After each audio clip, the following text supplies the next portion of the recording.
Hello. I want to talk about enlightenment today, my favorite subject, enlightenment and God consciousness. Maharishi talks about enlightenment in different ways, and some ways are more meaningful to a person than other ways. They each manner of how he speaks about it gives a certain flavor of what enlightenment is, what God consciousness is. And that's very helpful because we're all different and we're all in different moments of our evolution, so certain things are more meaningful than other things. For me, the most straightforward way he talks about it I mentioned in the introductory video. Essentially, enlightenment is holding two states of consciousness at the same time. The state of the transcendent or absolute or pure consciousness. These are all different words to give you slightly different flavors of that state, which essentially is the source of all possibilities of everything. So attributes, it's attributeless and it's all attributes. So when we say things like pure consciousness, the transcendent, it just is to give a slightly different flavors of what this is that underlies all of creation. When you transcend, in your meditation, you experience that, yourself, pure consciousness, the absolute. And then that experience infuses your mind and your physiology. Eventually, you have so much infusion that you're able to hold two states of consciousness at the same time. That transcendent state along with waking, sleeping, or dreaming. These two states of consciousness held at the same time is enlightenment. Another way Maharishi describes enlightenment is that you begin to feel separate from this world, that you no longer identify yourself as your mind and your physiology. You identify yourself as pure consciousness, as ahankara, the individuated consciousness. It makes you more of an observer about what's going on. And you understand that actions are performed by natural law, and you as ahankara are the observer of those actions. That gives you a slightly different flavor of holding two states of consciousness at the same time. Maharishi also talks about enlightenment in terms of the unfolding of karma, and this is a little more technical, but I think it's very interesting.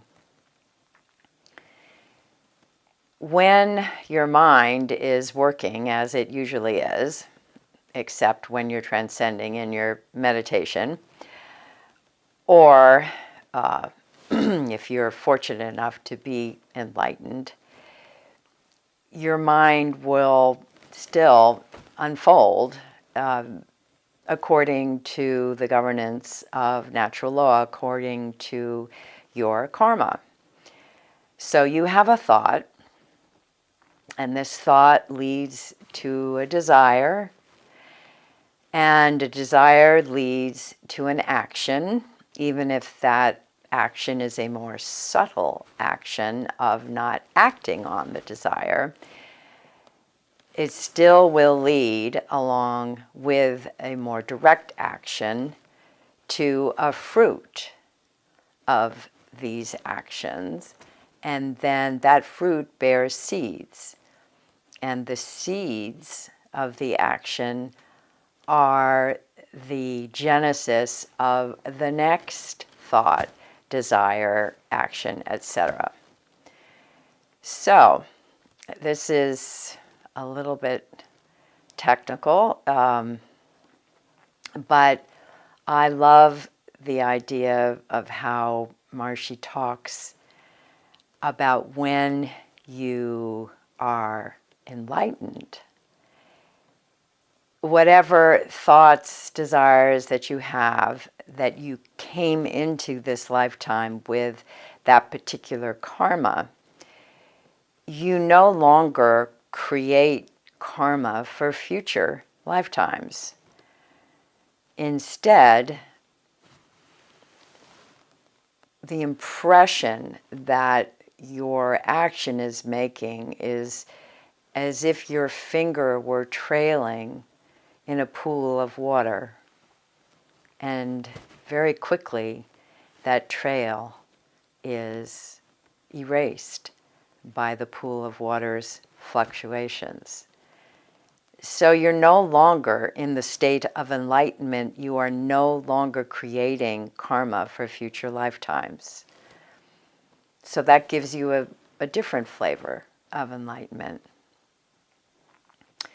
And another way, Maharishi talks about it, is you get in the state of enlightenment much more support from natural law, which means many more of your desires are fulfilled. So, when we speak about getting your best possibility in life for happiness and fulfillment, essentially what that means is you are getting more support from natural law. And when we talk about karma unfolding, it unfolds with reference to what has come before, but it also unfolds with reference to wholeness, to the transcendent, to pure consciousness. So essentially, you're getting more of what you want. And in addition, you are changing the karma for the entire world, for everybody in it and all that happens here, influencing it towards its best possibility for happiness and fulfillment for everyone. So that's a terrific reason to do your practices. Do your practices, cultivate your mind and physiology so that you can have enlightenment and all of the wonderful things that means. So please join me. Do your practices regularly. Meditate. Prepare for your meditation with yoga, with pranayama, with nadi vigyan. Do your practices, and together we will all influence each other and the world in the best possible way for all of our happiness and fulfillment. Thank you, beloved Guru. All glory be to thee.